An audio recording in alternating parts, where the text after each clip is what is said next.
en el trabajo? ¿Cómo se vive con los amigos? ¿Cómo se vive su propia vida personal y particular? ¿Cómo se vive esa transformación diaria y cotidiana? Precisamente construir esa nueva manera de vivir es nuestra tarea. Pero no lo podemos hacer si no llegamos a plantearnos esta comunión, este ser de un mismo corazón y de una misma alma. Cuando miramos esta historia en el libro de los Hechos de los Apóstoles, y les decía, una multitud que llega a hacer eso, evidentemente estamos hablando de una cantidad de personas que dieron tal oportunidad al Espíritu Santo, que entonces el Espíritu Santo pudo actuar con ellos. Ese principio de divinidad actuó en ellos de tal manera que los llevó precisamente en otra dirección. El principio del mundo y la corriente del mundo nos lleva a perder el alma en eso, morir. Dijimos, este sistema se alimenta de vidas.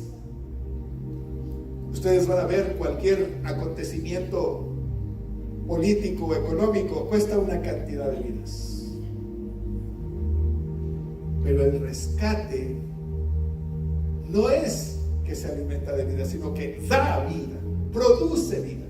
Y eso es a lo que usted y yo estamos llamados a hacer. Esa revitalización, como si fuera animar, dar esa energía, esa fuerza. Entonces, cada uno de nosotros somos instrumento para hacer esto en la iglesia. Esa es nuestra razón de ser, y ahí es donde nos encontramos. Yo quisiera pensar que en este momento que estoy hablando a ustedes, algo se esté transformando en más de alguno y vaya encontrando que hay un lugar para usted en este grupo que está empeñado en hacer una realidad esto que leemos, que no es una historia pasada y que no es parte de una fantasía, sino una invitación, una convocación a que se atreva a hacerlo realidad. Yo sé que hay muchas cosas que nos agobian, sé que hay muchas cosas que nos preocupan, que nos quitan el sueño y que nos fastidian, pero la invitación, la convocación es a sacudirnos esa carga, a decir, no tengo por qué estar reaccionando de acuerdo a lo que me dicen. Pero, ¿qué hace el Espíritu del Señor entonces? ¿Qué podrá hacer el Espíritu del Señor en nosotros? ¿Qué hará el Espíritu Santo en nuestra vida? Yo le invito a que se lo pregunte. Yo le invito a que usted entre en este diálogo con el Señor y diga, Señor, ¿qué es lo que quieres de mí? ¿Qué es aquello a lo cual tú me estás llevando y tú me estás mostrando? Y en este diálogo usted vaya encontrando la respuesta. Usted está llamado para en esta multitud dar testimonio de la resurrección del Señor como el objetivo principal de nuestra fe, y luego impartir esa gracia que Dios le ha dado. Solo permítanme ir concluyendo con este ejemplo. ¿Cómo se sienten ustedes cuando nuestros hermanos del equipo de alabanza empiezan a dirigirnos?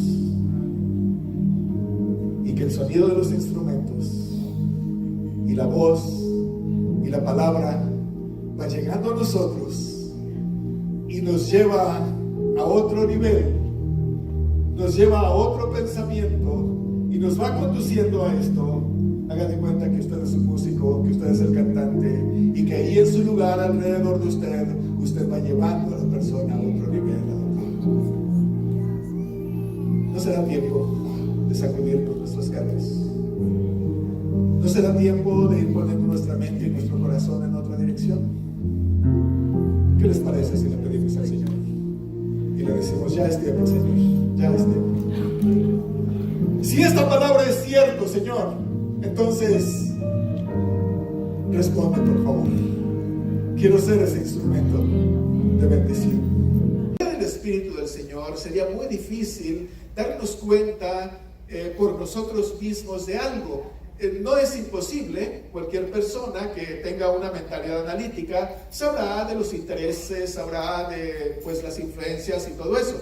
Pero cuando hablamos de la iglesia, del ser de la iglesia, del propósito del Señor en nuestra vida, necesitamos del Espíritu de Dios, necesitamos del Espíritu Santo. Venir, por ejemplo, y congregarnos, venir y disfrutar todo esto, no se requiere de mayor esfuerzo. Pero cuando usted se pregunta, ¿qué quieres de mí, Señor, hoy? ¿A qué me has traído esta mañana? A este grupo. Cuando nos preguntamos un poquito más allá, ahí sí necesitamos del Espíritu del Señor para que nos vaya reacomodando, para poder ir diferenciando, como decía, aquello que nos agrada de lo que es el propósito de Él. Y cuando nos ponemos a pensar, ¿cuál es el propósito de la iglesia? ¿Cuál es el papel que juega la iglesia? Y si lo hacemos de una manera más o menos cuidadosa, pues decimos, híjole, que Dios nos ayude, porque estamos muy lejos a veces del propósito que hemos estado meditando y que pues hemos estado aprendiendo y todo eso, ¿no? Pero aun cuando veamos nuestra desventaja, que no es tan sencillo, decíamos, despertar a esto, darnos cuenta, aun cuando veamos que por nosotros mismos no logramos hacer lo que es la voluntad de Dios, su propósito, contamos entonces con ese recurso. Y si alguien en todas estas meditaciones pues ha pensado, pues es muy difícil poder llegar a ser plenamente la iglesia del Señor, probablemente esto pensaban también los discípulos en algún momento. Pero hay un anuncio de parte de Jesús, de parte de Jesucristo en su palabra, y ese anuncio que lo dijo a los discípulos es lo que yo quiero invitarles a meditar ahora. No estamos solos contra el mundo, aunque sí nuestra oposición es, como decíamos, esta corriente tan intensa, tan fuerte, que se cuela, se introduce, se filtra hasta la misma iglesia, hasta la misma religiosidad, hasta el mismo pensamiento aparentemente muy espiritual, ¿verdad? Aún así, pensar en cuál es el propósito del Señor para nosotros, en toda esta idea que hemos venido meditando, hago uso de ese anuncio del Señor para invitarles a meditar ahora, y a nuestro mensaje lo titulo "No los dejaré huérfanos". Y si nuestro equipo de media me ayuda para revisar acá adelante la imagen y la referencia, se los agradezco mucho. No los dejaré huérfanos. Esto les dijo el Señor a sus discípulos, porque evidentemente también había en ellos ese sentimiento de perplejidad, ese sentimiento de impotencia, ese sentir de insuficiencia, decir, ¿cómo hacemos para lograr ir más adelante? ¿Cómo hacemos para lograr el propósito del Señor? No sé si más de alguna vez ustedes se han sentido pues limitados, impotentes, incapaces de poder aliviar el dolor de alguien, de poder ayudar a alguien en su necesidad, de ver el extravío de una persona, querer intervenir junto a ella. No sé si ustedes se hayan sentido así, pero este es un sentimiento, podríamos decir, muy común, muy frecuente en nosotros. Como si nos viéramos rebasados por las necesidades, como si en más de algún momento nos dijéramos a nosotros mismos, ¿y qué puedo hacer? Piensen ustedes en las necesidades por las que constantemente estamos orando, ¿no? Algunas veces cuando visitamos a un enfermo, cuando visitamos a una persona en una necesidad muy complicada, cuando vemos a alguien pasar por momentos de adversidad, es difícil no reaccionar así, como decimos popularmente, que se nos encoge el corazón, ¿no? Es difícil no reaccionar de esa manera, y más de alguna ocasión podemos decir, ¿y qué podemos hacer? Curiosamente, esos momentos de adversidad, esos momentos difíciles, ahí es donde la iglesia cobra especial importancia y especial atención. A lo mejor, guiados por el mundo, en la idea del mundo sería querer tener esa especie de varita mágica o palabra mágica o conjuro por medio del cual se solucionara completamente la necesidad o el problema. Y algunos de nosotros quisiéramos revestirnos como de ese poder de poder decir, ¿por qué una persona no cambia instantáneamente? ¿Por qué una persona no sana rápidamente y reacciona y se levanta? Y nos impactan los relatos bíblicos del paralítico que dio un salto, se puso de pie, y quisiéramos pensar en ese tipo de soluciones. También esta parte de mentalidad un tanto mágica, de fe mágica, es parte de esa contaminación del mundo. Y espero aquí poder explicar adecuadamente esto. Cuando hablo de esta mentalidad mágica y de esas transformaciones instantáneas, y me refiero como parte de la contaminación del mundo, no me refiero a los milagros actuados por el Señor, sino me refiero a cómo es que, movidos por nuestros propios intereses, por nuestro propio dolor, por nuestro propio egocentrismo, quisiéramos que las cosas se resolvieran. ¿Por qué queremos solucionarle el dolor a alguien? ¿Para sentirnos bien? ¿Para sentirnos los héroes? ¿Para decir yo le hice, yo le dije, yo, y termine ahí? ¿Por qué quisiéramos traer la solución a muchos problemas? Para que las cosas cambiaran sin que nos molestaran. Y entonces se van a fijar ustedes que cuando la Biblia habla de estas intervenciones milagrosas de parte del Señor, una de las cosas que nos pasa por alto con mucha frecuencia es el resto del relato, el resto del propósito. ¿Por qué el Señor hizo eso? Y si ponemos atención en ese tipo de relatos, nos vamos a dar cuenta que estas intervenciones milagrosas eran enseñanzas.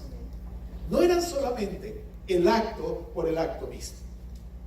Esa idea de querer realizar las cosas imposibles de manera instantánea pareciera más bien como un poquito perdidos, no queriendo buscar el propósito del Señor. Quisiéramos así como separarnos de la persona, de la situación que vive, quisiéramos salirnos de ahí y simplemente cambiar las cosas desde lejos, así como a control remoto, ¿no?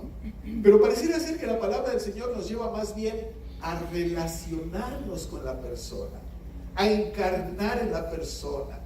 No sentir su dolor solamente por el hecho de sentirlo o para que éste se acabara, sino ¿qué nos enseña eso? Y cuando la iglesia entonces, sobre todo al principio, se vio en esta situación, entonces se propusieron llegar a ser instrumento del Señor en estos acontecimientos. Y esta mañana, en este aspecto, pensando en nuestro ser como iglesia y en el desafío que tenemos, los invito a meditar entonces en este pasaje en el libro de los Hechos de los Apóstoles, capítulo 4, versos 32 y el principio del 34. Nos dice: la multitud de los que habían creído eran de un solo corazón y una sola alma. Resalto eso ahí, ahorita lo llevamos más adelante, ¿no? Ninguno decía ser suyo propio nada de lo que poseía, sino que todas las cosas eran comunes. Con gran poder los apóstoles daban testimonio de la resurrección del Señor Jesús, resaltado también, y abundante gracia había sobre todos ellos. No había pues ningún necesitado entre ellos. Déjenme un poquito la referencia, por favor. Fíjense cómo esto resume con mucho un momento, una especie de periodo o etapa donde la iglesia ha pasado de ser ese conjunto de creyentes dirigidos por el Señor, que les enseñaba el Señor, de repente han pasado a actuar, a asumir la responsabilidad que les corresponde y a hacer aquello para lo cual habían sido llamados, la razón por la cual habían sido llamados. ¿Qué es este hacer? Cuando nosotros leemos esto de que ninguno decía ser suyo propio de lo que poseía, sino que todas las cosas les eran comunes. Muchas veces esto ha sido llevado a un extremo, incluso en algunos movimientos, a decir, no, pues vende tu casa y vende tu carro y trae el dinero a la iglesia y vamos a hacer esto. Muchas veces se ha llegado a un extremo de este tipo, porque pareciera ser que nos brincamos el versículo anterior. A ver, ¿qué les parece si vamos por orden? 32. La multitud de los que habían creído. ¿Cuánto será una multitud? Mucha gente, muchísima gente. Multitud es una cantidad de personas enorme. De los que habían creído, eran de un solo corazón y una sola alma. Y de un plumazo nos dice algo que no sé cuánto tiempo les costó, no sé cuánto tiempo les llevó, no sé cómo le hicieron. El caso es que nos abrevia la historia. Y cuando nos abrevia la historia, pues tendemos a pensar que esto fue instantáneo. Tendemos a pensar que esto fue en un 2x3, en un solo paso. Es algo así como si yo les dijera, fíjense que fui a Guadalajara. Y cuando llegué a Guadalajara, ¿saben cuántas horas son de aquí a allá? ¿Saben cómo se tiene que llegar? Todo lo que hay que hacer, todas las etapas que hay que recorrer. Pero como yo digo ahí, ustedes ya de repente brincan en su imaginación allá, ¿no? Algo así pasa cuando leemos esto. La multitud, muchísima gente, de los que habían creído eran de un solo corazón y de una sola alma. ¿Cómo una multitud llega a ser así? ¿Ustedes creen que nosotros seamos una multitud? Una multitudcita chiquita, ¿verdad? Pero bueno, aquí estamos, la multitudcita que somos. ¿Seremos de una sola alma y de un solo corazón? Qué bueno que no responden rápidamente, ¿verdad? Porque así como que nos volteamos a ver y seré con él. La verdad es que no. Digo, vamos a ser honestos, ¿no? Si nosotros, que no somos tantos, estamos en camino, digo, tampoco hay que decir que estamos divorciados, ¿no? No, estamos en camino, nos estamos identificando cada vez, nos estamos conociendo cada vez, estamos llegando a ese punto de decir, eres mi hermano en Cristo, y eso significa mucho. Entonces, estamos en camino a eso, pero este es el requisito para lo demás. Si este requisito no se cumple, ¿cómo podemos llegar a lo otro? Y esta es una de las características de la iglesia del Señor. ¿Cómo compartir esto? Y antes de que ninguno diga que es suyo propio lo que posee y que todas las cosas sean en común, antes de compartir todas las cosas de los demás, veamos si estamos compartiendo ese llamado del Señor. Veamos si nos estamos viendo delante del Señor con el mismo propósito, en esa misma fe, en esa misma inquietud que se mueve en nosotros. Si esto llegara a suceder, fíjense la siguiente parte. No es que no decían ser suyo lo que poseían y que todas las cosas les fueran común como un fin en sí mismo, no para que se solucionara el problema de los más pobres, etcétera, etcétera, no como un fin en sí mismo, sino fíjense, con gran poder los apóstoles daban testimonio de la resurrección del Señor Jesús. ¿Qué significa dar testimonio de la resurrección de Jesús? Cuando hablamos de ser de un solo corazón y de una sola alma y dar testimonio del Señor Jesús, quiere decir algo así como no es que compartimos nuestro sentir, compartimos nuestro vivir, compartimos nuestra vida porque somos buenitos o muy inteligentes o algo así, sino porque esta causa, la resurrección del Señor, nos captura. Porque esto es lo que hace el Espíritu en nosotros. Llevarnos al propósito del Señor, identificarnos con Él. Y entonces cuando vemos dar testimonio de la resurrección del Señor, esto nos abre un panorama extraordinario, un horizonte extraordinario. Cuando lo comparamos con lo que el mundo ofrece, con toda su importancia y con toda su fuerza y con todo su impacto, entonces esto es lo que nos da ese impulso para poder decir: el mundo con todo su oropel y con todo su atractivo no es nuestro hogar. Solamente cuando somos capturados de esta manera. Y entonces dice, abundante gracia había sobre todos ellos. Yo espero que ustedes recuerden un poquito de lo que meditamos en este aspecto de la gracia. Abundante gracia había sobre todos ellos.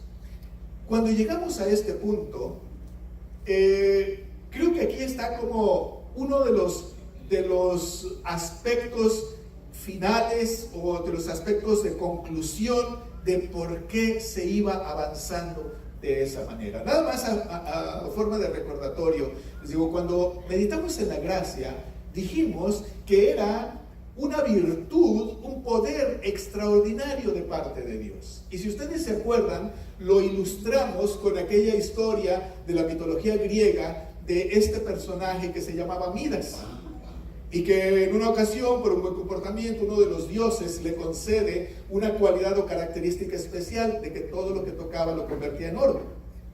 Y entonces de esta manera decíamos, ¿cómo será eso de que, imagínense, yo toco el atril y de repente sea de oro, ¿no? O sea, qué virtud, ¿no? Qué poder, ¿no? Bueno, más o menos quería yo ilustrar con eso qué significa tener la gracia de Dios. Imagínense cuando la palabra lleva la gracia de Dios, cuando su saludo lleva la gracia de Dios, cuando su mirada lleva la gracia de Dios, cuando su acercamiento y su abrazo está en la gracia de Dios. ¿Sí se pueden imaginar lo extraordinario de esto? Entonces vamos a ver por qué le dijo el Señor a San Pablo, cuando no lo sanó, cuando dijo San Pablo, 3 veces te he pedido, ¿verdad? Y el Señor le dijo, bástate. Y uno podría pensar, gástate en mi gracia, así como, me caes bien, muchacho, con eso tienes. No, le está diciendo algo mucho más allá de lo que hubiera sido su sanidad. Le está diciendo algo tan extraordinario, tan profundo, que San Pablo había dicho, con eso tengo. ¿Qué importa si lo sano, no? Esto es realmente lo que estoy buscando. Porque ese es el punto. Abundante gracia había sobre todos ellos.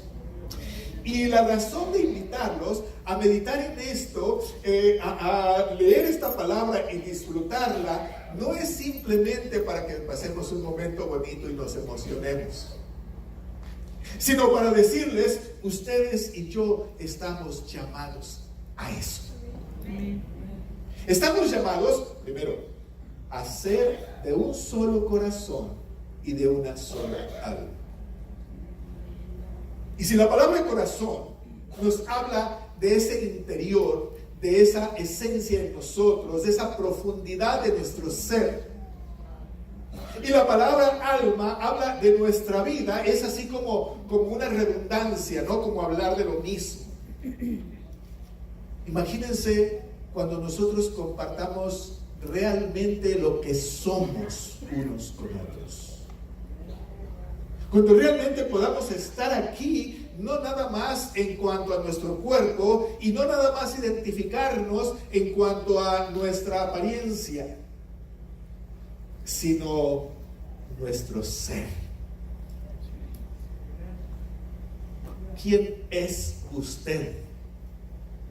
Y que ese ser de usted, con toda su brillantez y sus vacíos y sus defectos, lo que sea aceptado por su hermano que está ahí, por su hermana que está ahí. Y en esa aceptación, entonces, entendamos que si algo nos ha llamado el Señor es a dar testimonio de la resurrección de Jesús. Y cuando estamos ocupados de esto, entonces vamos a ver que la gracia del Señor se mueve entre nosotros y es como esa especie de vínculo, de unión, de característica particular de la iglesia. Déjenme aquí hacer un paréntesis. Yo espero que ustedes estén escuchando esto, lo filtren a su corazón, porque es extraordinario pensar en la iglesia, ¿no? Es extraordinario pensar en el reino de Dios. Pero les pido aquí que por un momento imaginemos cuál es la iglesia con la que usted sueña. ¿Cuál es esa iglesia en la cual el Espíritu del Señor le está diciendo, mira, esta iglesia podría ser así, podríamos ser de esta manera, hacer tal cosa, lograr no sé cuántas cosas? ¿Cuál es la iglesia con la que usted sueña? Si bien este capítulo empieza, el capítulo 4 del libro de los Hechos, empieza con un acontecimiento muy complicado, muy difícil, muy desafiante. Los principales líderes de este grupo, de esta multitud de la que hablamos, son apresados, son, fuertemente llamados la atención, castigados. Y la iglesia se siente así como desamparada, la iglesia se siente así como que no sabemos qué va a pasar. En esa crisis, los discípulos vienen de nuevo, son liberados, la iglesia entiende la intervención del Señor, pero entiende que no es solamente una especie de premio, una especie de manera de complacerlos, sino entiende que esto tiene un propósito y es llevarlos más adelante.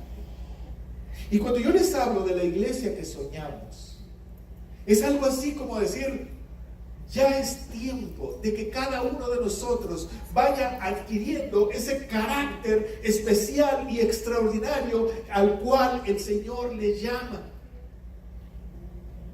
La última meditación que tuvimos el miércoles 18 días, hablábamos de cómo es que el mundo nos atrapa de tal manera y nos llega a hacer pensar cosas que nosotros originalmente no pensábamos así. Si alguien es muy maduro y si alguien es muy inseguro, pues quiere ser el héroe, quiere tener muchas cosas y el mundo se las ingenia. Este sistema de cosas, ese sistema de pensamiento y de ideas se da sus habilidades de tal manera que nos siembra fantasías, que nos siembra obsesiones, que nos alejan del propósito del Señor. Y cuando nosotros buscamos venir al propósito del Señor, entonces esto quiere decir que muchas de esas fantasías y muchas de esas obsesiones las tenemos que sacar de nosotros. La mayor parte de nosotros tenemos la ilusión y la fantasía de ser felices. Y digo, abreviando muchas cosas, ¿verdad? ¿Para qué esto? ¿Para qué aquello? ¿Para qué comprar? ¿Para qué tener? ¿Para qué bien? Pues para ser feliz, ¿no? Bueno, la fantasía esta.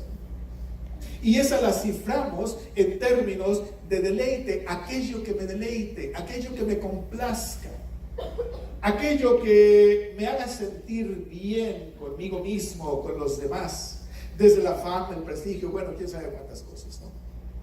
Entonces el mundo se las ingenia, tiene habilidades extraordinarias, muy, muy importantes para sembrar tus ideas sin que nosotros nos percatemos a veces de ellos. ¿Cuántas cosas ustedes tienen en su memoria y la pueden reproducir rápidamente, que vieron en la televisión, que son anuncios promocionales de algún producto, que son cosas que ni siquiera venían al caso, pero que ustedes escucharon, lo pescaron y que lo traen en la cabeza? Y a veces al menor estímulo y ¡pum!, lo reproducen tal cual. Desde los dichos, desde palabras, desde una cantidad de cosas. Es solo un ejemplo de cómo el mundo nos siembra ideas, sentimientos, pensamientos que nada tienen que ver con el propósito del Señor. Entonces reaccionar a esto, como despertar a esa oleada de cosas que nos van robando la vida, como decíamos, ahí perdemos el alma. Cuando entonces esto va quedando de esa manera, nos es difícil pensar de otra forma, en otra dirección. Como ahora, por ejemplo, estamos tratando de reaccionar a esto, ¿no? ¿Dónde está el verdadero propósito?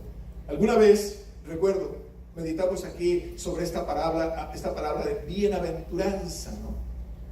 Felicidad, feliz.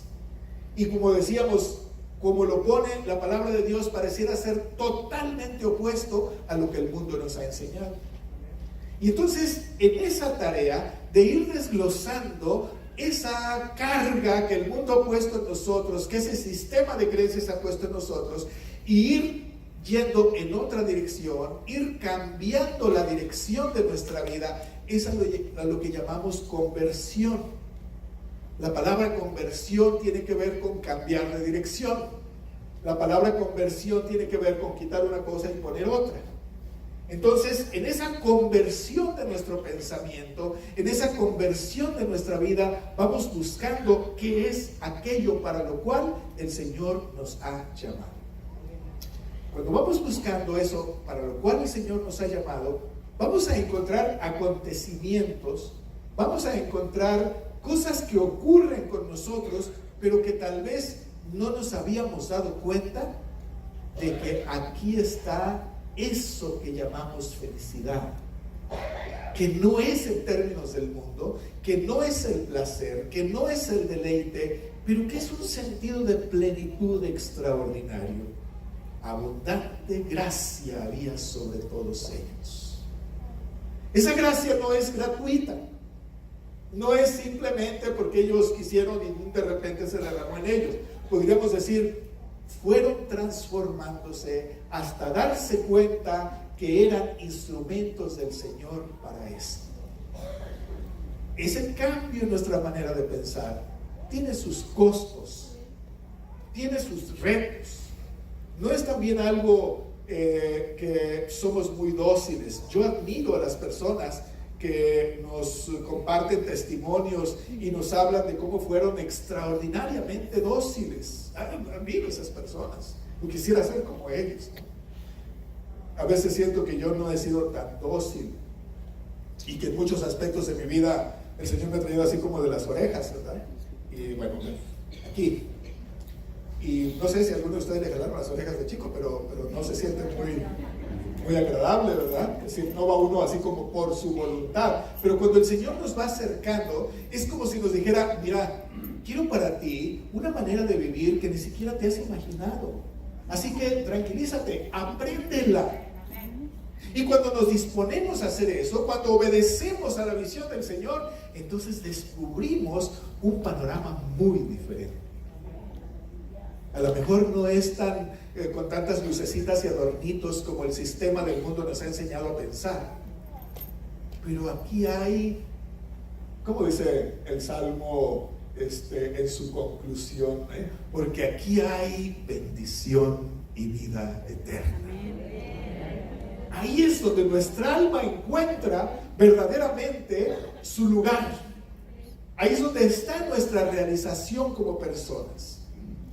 Despojarnos de toda esta carga del mundo que nos hizo traer una cantidad de complicaciones. Es como sacudirnos esa carga. Y ese sacudimiento entonces hace que podamos buscar otro tipo de carga. Una carga que no cansa, una carga que no acaba, que no enferma, una carga que no duele en ese sentido, sino una carga donde nos encontramos verdaderamente en toda la capacidad que teníamos y no nos habíamos dado cuenta. Digo que es otra carga porque el Señor lo dijo, ¿no? Lleven mi yugo, porque mi yugo es fácil y ligera mi carga. Quiere decir, no es el sacudirnos o el decir ahora sí ya hago lo que me da la gana. Esa es parte de la contaminación del mundo, hacer lo que nos da la gana, ¿no? No, es llevar el yugo del Señor. Pero no un yugo que nos agacha, no un yugo que nos encorva, no un yugo que nos hace bajar la vista, sino ese yugo que nos promueve, que nos hace descubrir lo que éramos capaces de hacer. Y cuando les digo esto, también al mismo tiempo me pregunto, ¿verdad? Si nosotros estamos interesados, si nosotros buscamos realizar aquello que nos hemos sentido llamados a realizar. En la meditación anterior decíamos que cuando nosotros nos dejamos,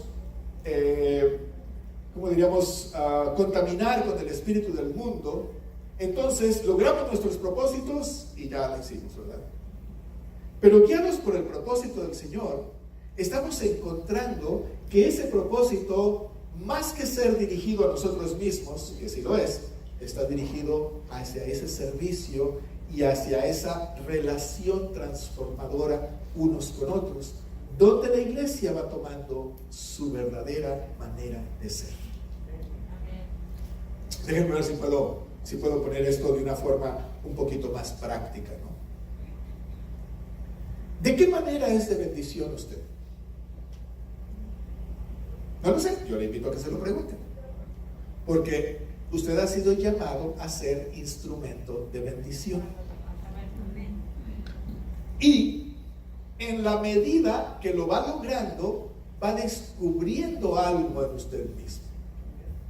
Supongamos que en algún momento, de una forma muy cotidiana, usted comparte algo con un amigo, con una persona cercana, y 1 o 2 días después, esa persona le responde y le dice: fíjate que tus palabras me llegaron muy profundo.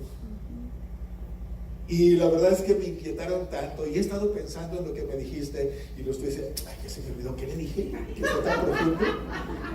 ¿Qué le dije que le hizo tanto efecto? Nada más la hermana me entendió, ¿verdad? Y entonces, al preguntarnos esto, vamos entendiendo, a ver, el Señor puso esto en mí. Yo lo único que hice fue compartirle algo que yo sentía. ¿Será que está descubriendo ese instrumento que usted es? Y entonces cuando usted dice, quiere decir que lo que digo no es simplemente algo que se me ocurrió, quiere decir que el Señor ha puesto algo en mí y lo está poniendo para edificación de los demás, y entonces ahí se está construyendo algo realmente extraordinario. Luego, pensando por el mundo, si brincamos al olmo, mira que me gana. Sigo igual de pobre, me sigo doliendo la enfermedad, me sigo teniendo problemas. A ver, otra vez. Volvamos al punto. ¿Sí me explico? Entonces, cuando vamos encontrando este verdadero ser en nosotros, hay otro descubrimiento al cual los quiero llevar.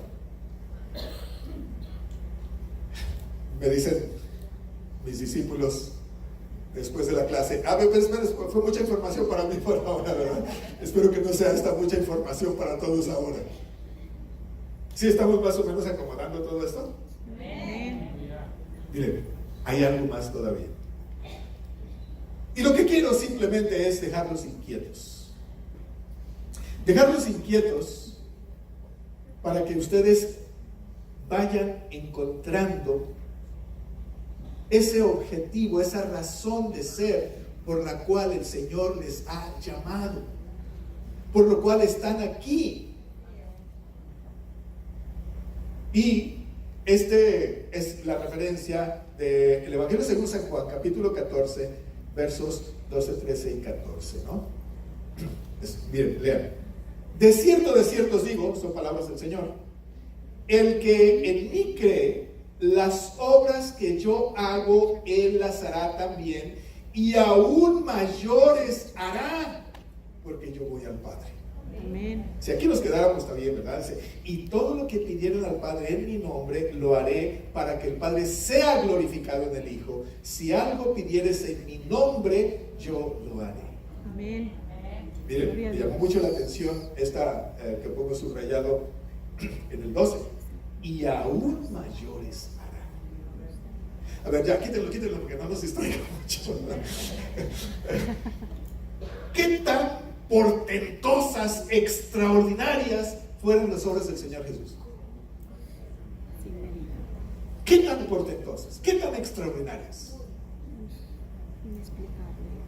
¿Cómo les suena a ustedes? Y aún mayores hará. ¿Cómo les suena? No es un premio, no es un trofeo, no es un espectáculo. A ver, porque luego nos da por lo espectacular, ¿verdad? Ahorita van a ver los ciegos, ahorita van a brincar los paralíticos, ahorita. A ver, esperen. Vamos en el orden.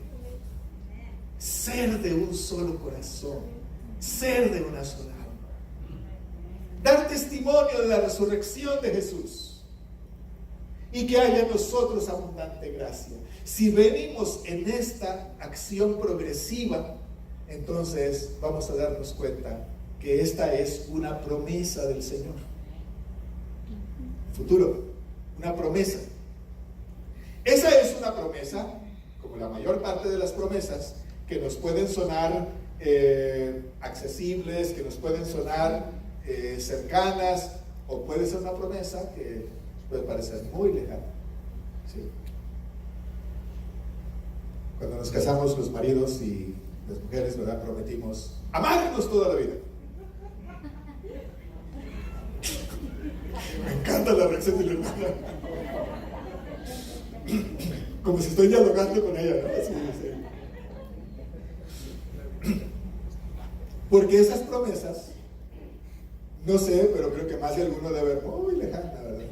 Pues sí, me prometieron esto, pero a ver qué día me cumple, ¿verdad? No es una promesa lejana.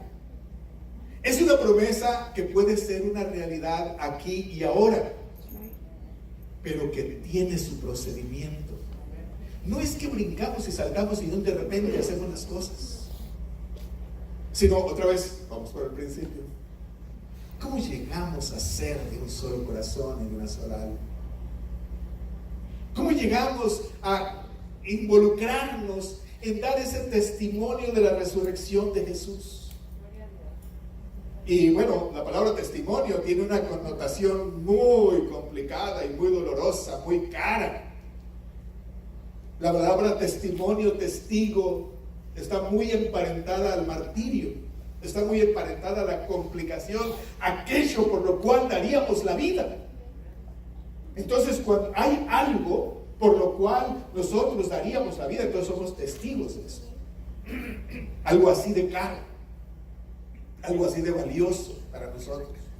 Y entonces, bueno, cuando nosotros nos vamos encaminando en ese procedimiento a ser estos testigos de la resurrección de Jesús, es como si alguien en algún momento nos preguntara: ¿y tú por qué haces eso? ¿Y tú por qué vives así? ¿Y tú por qué crees de esta manera? Y entonces nosotros pudiéramos decir: porque el Señor resucitó. Y resucitó quiere decir, habita entre nosotros, se mueve entre nosotros, nos revitaliza y nos lleva al contrario de la dirección de este sistema de cosas, de este sistema de creencias. ¿Qué es aquello con lo cual usted está batallando? ¿Qué es aquello con lo cual usted está luchando? ¿Será algo que el mundo le puso en la cabeza? ¿Serán esos dramas vividos resultado de una manera de vivir de acuerdo al mundo? Porque si este es el caso, si este es el impedimento, entonces esta mañana la meditación nos lleva a transformarnos, a convertirnos en el sentido de decir: si esta es la idea que me sigue dando vuelta en la cabeza y me atormenta, porque así fue criado, así fue educado, los acontecimientos en mi vida fueron tan fuertes que no me los puedo sacudir, esa carga me va llevando con esa inercia hacia encorvarme y llevarme a esa dirección, es tiempo de levantarnos y voltear en otra dirección. Porque levantarnos y voltear en otra dirección es decir: sí, ahí está el mundo con toda su historia, con toda la complicación, pero yo quiero descubrir qué es lo otro que tiene el Señor. Y entonces, a la hora de ponernos en comunión, todos los que quieren descubrir esto, todos los que se resisten a ir en esa dirección que el sistema de cosas los debe llevar o los quiere llevar, entonces nos proponemos a vivir otra manera, de otra forma, a construir otra forma de vivir. Y eso es el trabajo de nosotros como iglesia. Y bueno, tal vez esto requiera de una aplicación mucho más cuidadosa, ¿no? ¿Cómo se vive de esa manera? Es decir, en contra de la corriente. ¿Cómo se vive en la familia, en la relación padres e hijos?